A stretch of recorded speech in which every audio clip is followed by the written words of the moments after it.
जय हिंद दोस्तों। मैं हूं अंकुर त्रिपाठी और आप देख रहे हैं हमारा YouTube channel the Tripathi real talk. दोस्तों, खबर ये है जो मैंने अपने कल की वीडियो में आपको बताया था कि चाइना और पाकिस्तान, हमारे दो दुश्मन, ये दो दुश्मन बैठकर कुछ ना कुछ साजिश प्लान कर रहे हैं अगेंस्ट इंडिया। कुछ ना कुछ कॉन्स्पिरेसी तो चल रही है और कुछ ना कुछ कॉन्स्पिरेसी प्लान की जा रही है अगेंस्ट इंडिया। हुआ ये है कि जो चाइना का कमांडर है ली क्योंगमिंग, ये ली क्योंगमिंग गया है पाकिस्तान और पाकिस्तान में जाकर इसने मुलाकात की। वहां पे आसिफ मुनीर से भी मिला है, ये शाहबाज शरीफ से भी मिला है और उनका जो डिफेंस मिनिस्टर है उससे भी मिला है।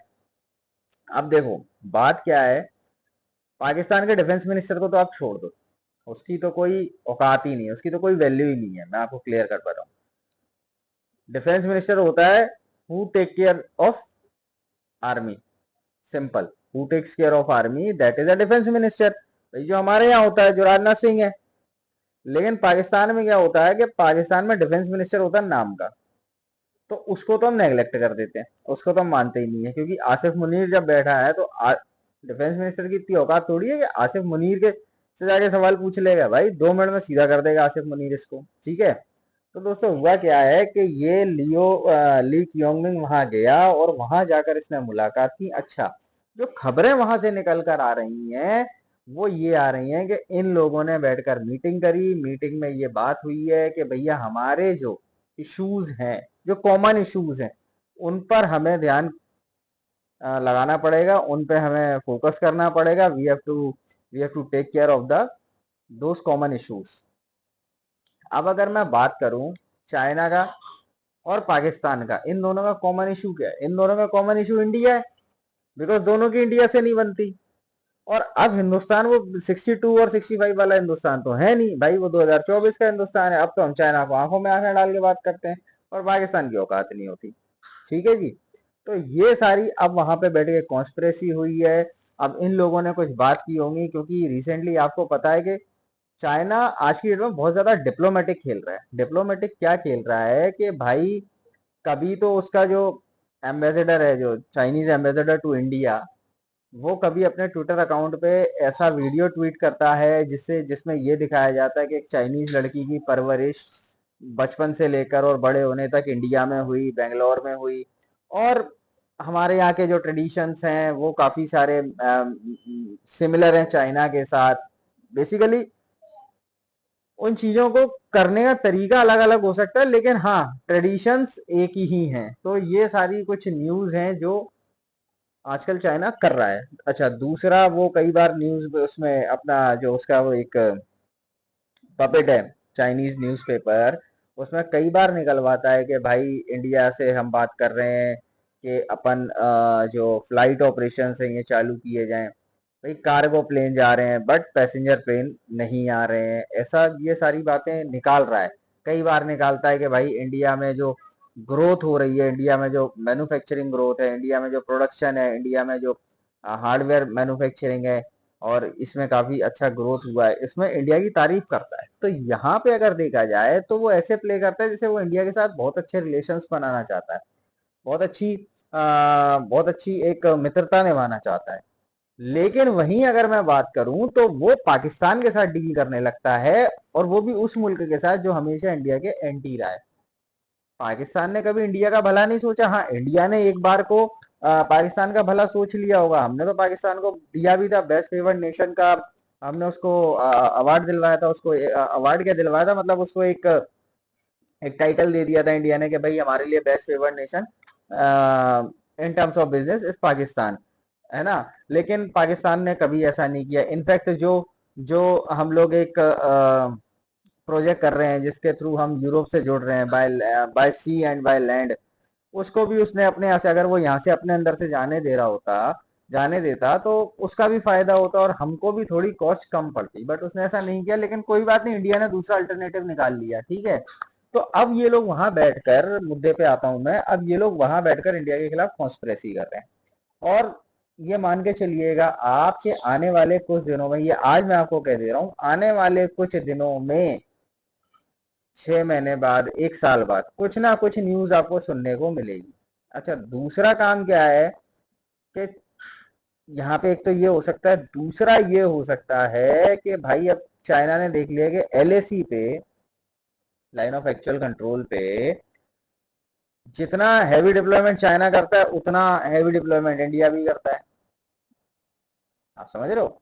अगर चाइना ने 1,000 आर्मी के जवान खड़े करे तो इंडिया भी compete करता है और उतने ही खड़े कर देता है। लेकिन इंडिया को उनको खड़े करने के लिए या तो जम्मू कश्मीर से निकालने पड़ेंगे या कहीं और से निकालने पड़ेंगे। तो उस बीच में क्या करता है चाइना, उस बीच में चाइना पाकिस्तान को एक्टिवेट कर देता है और वहां से वो लोग अपना जो टेररिज्म है, जो एंटी इंडिया एक्टिविटीज हैं, इनको वो लोग चलाने लगते हैं। जैसा कि अभी आपने देखा, जम्मू में काफी सारे आतंकवादी हमले हुए बीते कुछ दिनों में।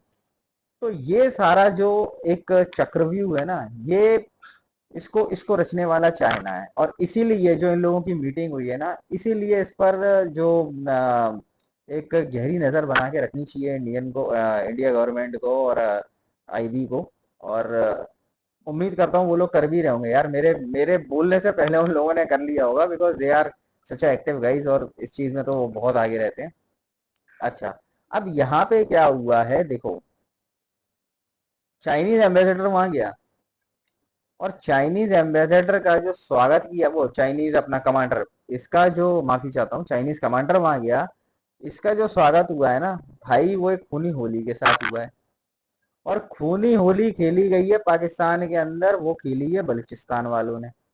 जो बीएलएफ है, बलूचिस्तान लिबरेशन फ्रंट है, जो उन लोगों ने भाई साहब तरीके से ठोका है पाकिस्तान की आर्मी को। और न्यूज में ये आ रहा है कि नियर अबाउट, जो बीएलएफ कंफर्म कर रहा है कि उसने 130 आर्मी पर्सन्स को उसने 72 से मिला दिया। पाकिस्तान के नंबर वन आर्मी की, पाकिस्तान की so called number one army के 130 जवानों को बीएलएफ वालों ने 72 से मिला दिया। ठीक है, अब है तो चाइना और पाकिस्तान दोस्त, अगर चाइना में कैजुअलिटी होती है वो भी छुपाते हैं, पाकिस्तान में हो रही है वो भी छुपा रहे हैं, पाकिस्तानी मीडिया इसको बता रहा है कि 50 लोग मारे हैं। और ये 130 तो आर्मी वाले मारे हैं, उसके साथ भी कई सारी ऐसी चीजें हुई हैं।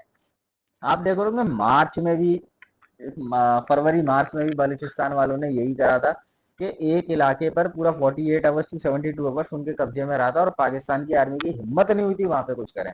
उसके बाद पाकिस्तान आर्मी ने ये बोला कि भैया हम टेररिज्म के अगेंस्ट में एक ऑपरेशन कर रहे हैं और उसमें हम जो टेररिस्ट हैं उनको निपटाएंगे, फलाना करेंगे, ढिमाका करेंगे।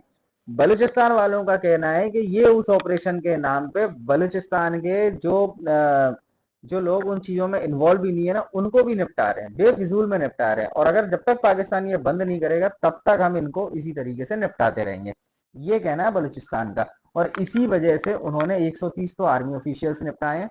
उसके साथ साथ बस जा रही थी इनके पंजाब, पाकिस्तान का जो पंजाब का एरिया है वहां से आ रही थी बलूचिस्तान, तो उन्होंने हाईवे पे बस को रोका, बस में जाके आई कार्ड चेक करे, भाई अगर ये पाकिस्तानी पंजाबी है तो इसको 72 से मिलाओ।